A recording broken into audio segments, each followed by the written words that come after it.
Kejaba ayo luwih dhisik aku lan kowe nunjukake rasa syukur marang ngarsaning Gusti kang nurbing dumadi Allah Subhanahu wa taala.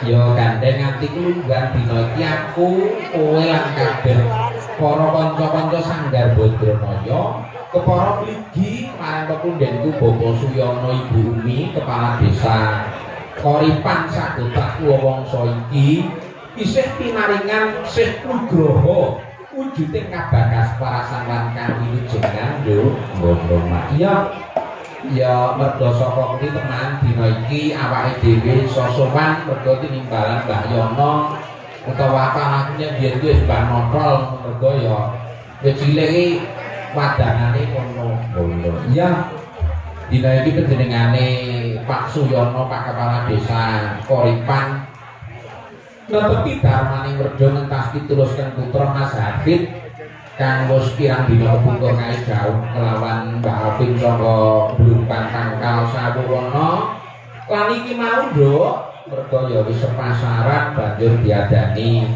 upacara wisudan kali dharma ing kene ngono ya wah carane iki wis nganti 3 dina ngono ya wingi bengi wis kawitan terus ya payupan dek nyawan payupan dek mambengi payupan karo campur sari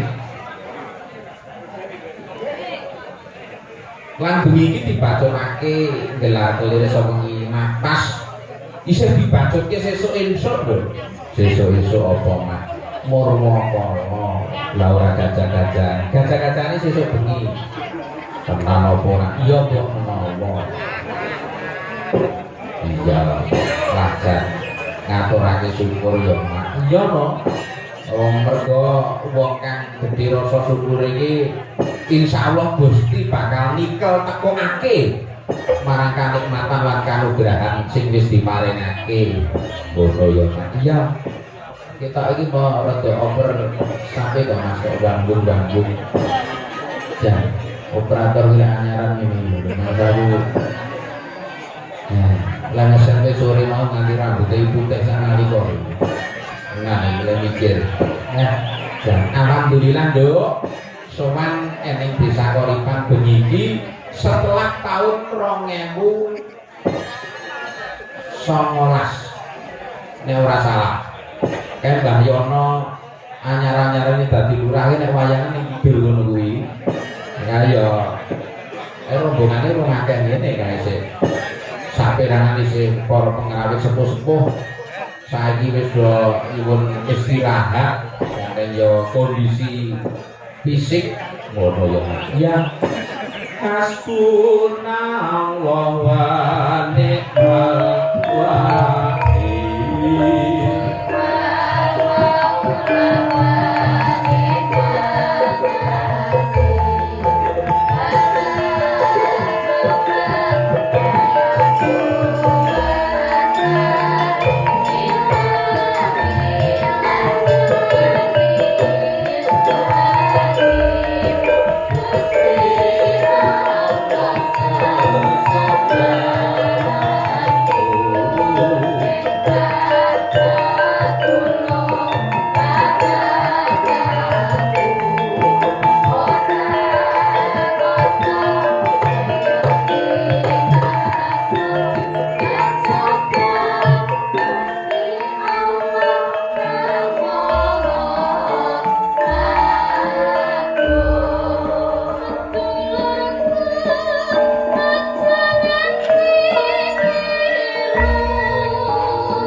temne amung Gusti Allah. Papan kanggo sumindhe, Bro. Ngono ya. Iya. Aja nganti kok kaya surasaning kembang kuwi mau kesusu keseluruh bagian pangeran liyan ku ora becik. Ngono. Iya. Dosane ora ono sing kena diampuni kok ngono ya. Iya, Nduk. Wah, full tim. Ngono. Iya. Iki bengi iki sing asta rendhake Mas Rendra Satya Subagong. Sarjana seni. Iya, alhamdulillah. Dek iki bengi setelan nganti masuk angin aku. Ngajar. Ayo delala ngademi Rajama kaya. Matur nuwun tangga-tangga Sanggar Badranaya disengkuyung Mas Ahmad Saifuddin. Sangga ngendi? Ki sangga Wates Kecamatan Jenangan. Karo Mas Ananta Ti Garuda apa jenenge? Apa kuwi jenenge Mas Ananta Wicaksono? Kok ngerti? Iki saka Sumarata, ya alhamdulillah. Ki mau paring sabiyantu mergo kancane dhewe sing loro ra iso nyestreni ngono. Iya. Matur nuwun Mas Nata, Mas Udin, dan Mas Udin, Mas Nata beberapa kali nggih nderek berkahi mriki. Alhamdulillah matur nuwun panjenenganipun. Menika ugi dipun derekaken pesinden Pak 1 2 3 4 5 6 meniki sesuai kali panjenengane Mbah Lurah. Ingkang kidul piyambak menika wit kolomben pun wonten mriki nggih Bu. Nggih Bu Sumarti. Nah menika sinden baku. Menika wah Badranaya ini ra disuwi Bu Marti wis dan kaya pitik babone ilang kae. Ya. Lah sing tengene iki sulis Eva Ribbon. Kok nganggo ribbon. Ha biyen iki asline nek ya nderek awake dhewe. Iku ya kurang luwih biyen iki nyindeni awake dhewe ono nek 3 tahun. Iki tahun 2009 nganti 2012 Mbak Sulis nggih. 2009 2012. Nah, banjur ke Badang yang Rembang katut masih gendha kuwi sak tengene sisan kuwi Mbak Rani kuwi ya katut merono iki ya. Alhamdulillah niki iso berkahi kula mulih ngeten iki wayangane alang ujure sakniki. Cara Ponorogo nggih ngeten iki. Nah, menika Mbak Sulis Eva saking Blitar. Nah, iki nek konten TikTok wis familiar karo Mbak Sulis. Oh, iya. Iki nek rampung wayangan biasanya karo Pak Deminto. Nah wis live terus iki. Sing tengene iki Mbak Rani Purirahayu, iki saka Ngambak Bungkal. Sing tengene meneh iki Mbak Marfuah saka Pelanggan Banjir iki. Nah dek mbene jare roke kelelep ngono iki dek. Bacang balong. Alhamdulillah tengene meneh iki dek iki wis nang kene iki malah ngewangi usum-usum ajang. Nggih. Lah niku saking Gajah Kecamatan Sambit. Lah sing mriki piyambak menika nggih mriku Wetan Bulan mriku. Niki Vela saking Munggu. Iki mau ya gajeke wit esuk wis nang kene sore mau nang kene meneh, Pak. Mboten. Oh, nggih. Ketoke ganti ani sore mawon. Alhamdulillah ya Mak. Iya. Iya bengi iki disembuyung karo kadang-kadang delayan campur sari. Ngono ya. Lan ora lali tak aturake wayangan bengi iku uga disiarake secara langsung Jobe Multimedia Record. Karo kanca-kanca kita ya akeh sing iki mau record napa live. Nah, mang tulis tenggen kertas mriku kula saged nyebutke. Ra ono tulisane aku bingung. Ora tak waca ndak malah dikira aku dukun iso nerawan. Ya, kebat. Ingko ya dimeriake karo Cak Yudo CS. Kok mau disebut CS? Ya, kalau mongso ya karo kae. Ngono. Ya ora nek karo ning kene iki ya karo kae. Kang alus-alusan rumiyin, Bu. Nyuwun kados padatan. Kula ngambang rumiyin nggih, Bu. cara kuno ya wong awake iki mbok canging desa payange ra cara kunar melu-melu kalongan saiki ora nuntut ya mangga Bu.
Sapa lho?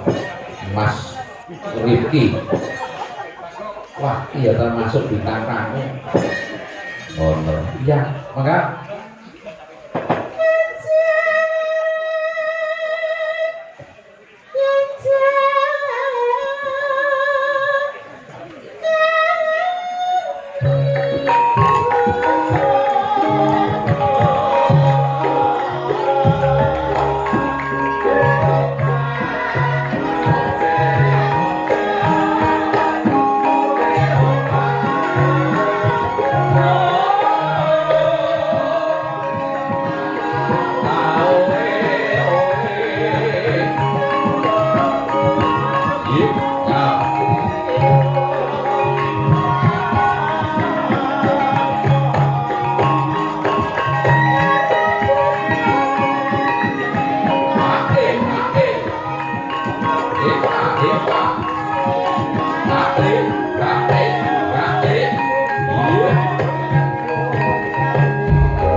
alhamdulillah nduk siang nek wis ngene iki wis krasa nek wayangan tenang ngono ya. Iya. Nah, jan bengi iki ya cuaca ya mendukung. Dilalah jan sekti tenan ya to iki. Bayono kagungan bersoe rong dina bulane bengi iki wadang kenceng terus lho. Ngono. Iya. Oh ya nyenengke tenan iso dulur-dulur iso do ngrumpuk iras pates melu tirakatan napake bale wis mari Mas Habib sekalian garwa ngono. Ya iya ngiras pates karo dulur-dulur para pedagang iki ya beda laris kabeh do payu kabeh dodolane nduk ngono ya Mas. Iya ayo ndak saben nek kanca-kanca dodolan iki nek laris nang aku ya melu seneng ngono ya mau tak konconi rintip wis saka Pandhean Ngidul nganti tekan Kidul kono iki sing dodolan iki ya sawetara lumayan akeh ngono ya Mas ya lah ini tak yudo perahu dari nah, Mas Jupe turun dikondisikan di Ungayen kalau tak jatuh karo Mbak Sulis tenang Mbak Sulis Ribon ini tak telur Sulis Ribon saja ya kan Mbak Sulis nah biasa mikir dalam Mas Dalang pripun iki kabare dangu mboten pinangiran sami wilujen pangestunipun menika pinaringan sehat ugi sehat jiwa raganipun. Nah niku baku. Nggih, panjenengan langkung ngoten to? Pangestunipun raketan nggih kaya mongko kahanane nggih tasih. Wilujeng ya ragane ya jiwane. Jan buang lho mboten disindheni panjenengan Lah nggih ya. tamu sangat. Niku napa? Lah kula ten bener bintang tamu tapi kula kok seragame ngeten iki. Amargi kula niku sampun nderek jenengan awet taun 1945. Baik. 2009. Nggih 2009. 1945 ya kaya Kekarang Syukur mangko ya Indonesia merdeka. Nalika menika tesih kula tesih ajar. Nggih. Panjenengan ugi tesih ajar to nika. Wah, ajar mau ora kalah Nggih, nih. saniki pun Zaman sumonten. laris yang boten jaman. Nggih, wonten. Nggih. Terus dalami napa malih jenengan? Galangi sing kesro-kesro barang niku kok. Nggih, alhamdulillah Mbak Sulis. Niki wau kok nggih alhamdulillah panjenengan selo saged kula selane. Oh niki kathah selone kula. Adate iki ndak kula kontak Mbak Sulis saged wonten ya Mas. Pak anu main ngono Lho lho. jane niki dalu niki kula jane nggih main ning demi panjenengan. Wah, iya. Iya, rumah saya kok. Anu aja kabar-kabar saya anakku melu. Marai kacau iki kok kacau. Nggih. Matur nuwun Mbak Sulis, nah luar biasa. Kangen kali suwantune panjenengan mbok nyobi setunggal ngaten merdika menapa ingkang panjenengan aturaken. Langgam mawon nggih. Boleh. Ning dibawangi lho nggih.